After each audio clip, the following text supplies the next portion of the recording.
Olá, aqui é a professora Darla. Hoje a gente vai falar sobre dilatação térmica.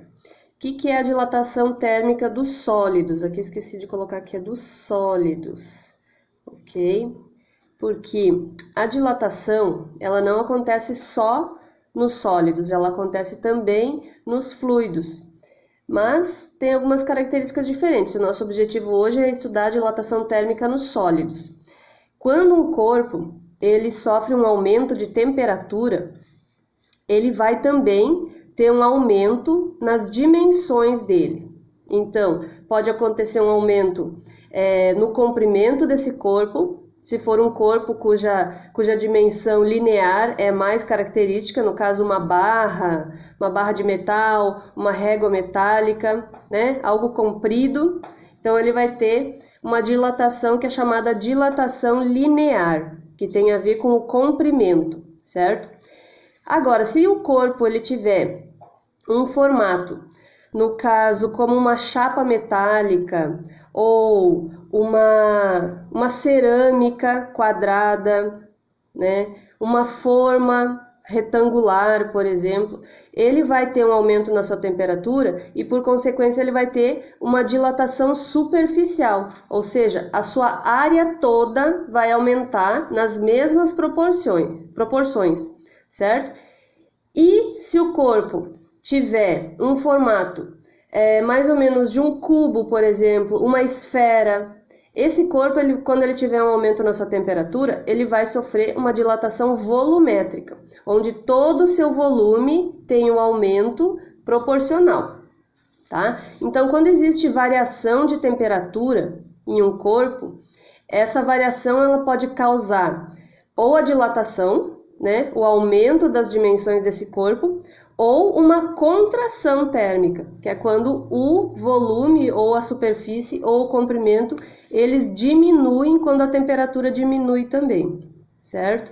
Então, a dilatação, o estudo, né, da dilatação térmica, ela é muito importante, principalmente na área da engenharia, a parte de construção civil, que precisa ser bem estudado o coeficiente de dilatação do material que vai ser utilizado na construção, né, do ferro, do concreto, toda essa parte aí estrutural, porque conforme for a variação de temperatura do ambiente, vai acontecer a variação das dimensões. Então pode ocorrer rachaduras, né, e comprometimento da estrutura por causa da dilatação, tanto linear, superficial ou volumétrica.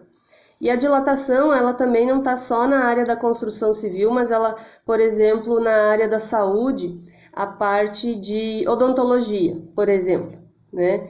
Então, quando o dentista coloca uma resina, né? Hoje em dia se usa mais resina no dente para reconstruir. Essa resina ela também sofre uma dilatação conforme for a temperatura. Então, algumas situações que a pessoa ingere um líquido muito gelado pode ocasionar dor pela contração da substância, né? Ou líquidos muito quentes. E isso acontecia mais quando se usava uma liga metálica para fazer a reconstrução dos dentes, né, que é a amálgama. Então acontecia uma dilatação com uma variação maior, que causava mais dificuldades. Hoje em dia já não tem tanto esse problema. Então a dilatação está presente em todos os fenômenos do nosso dia a dia. Às vezes a gente tem, conforme a estação do ano, a gente tem uma expansão ou um aumento nas dimensões das portas de madeira, por exemplo. Então a porta fica emperrando, não quer fechar direito, e aí a temperatura ou a umidade do ar diminui, aí ela já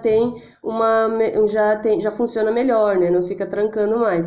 Então a temperatura e a variação da temperatura ela influencia muito nessas questões de dilatação, expansão e contração dos corpos conforme há essa variação da temperatura ambiente, né? Não só ambiente, mas se for colocado em um forno o material, né? Nessas situações. Então, a gente tem 3 tipos de dilatação dos sólidos, que é a dilatação linear, que tem a ver com o comprimento, quanto de comprimento vai aumentar nesse corpo se eu variar a temperatura, por exemplo, de 10 graus Celsius para 100 graus Celsius.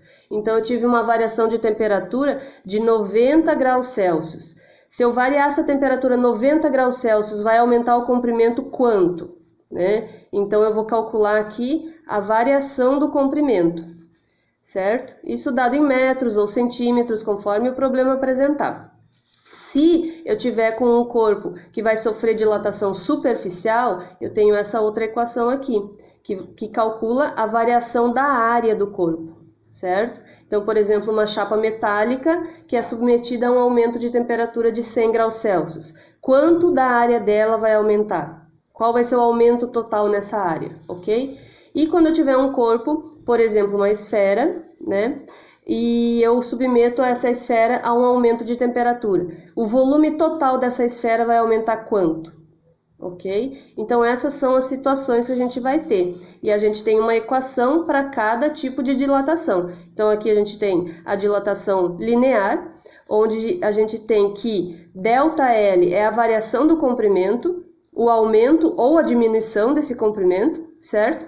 O L0, ele representa o comprimento inicial, tá? Então, por exemplo, uma régua metálica de comprimento inicial 30 centímetros é submetida a um aumento de temperatura de 50 graus Celsius. Qual vai ser o seu comprimento final? Ou quanto vai aumentar o seu comprimento? Então, nesse sentido, ok?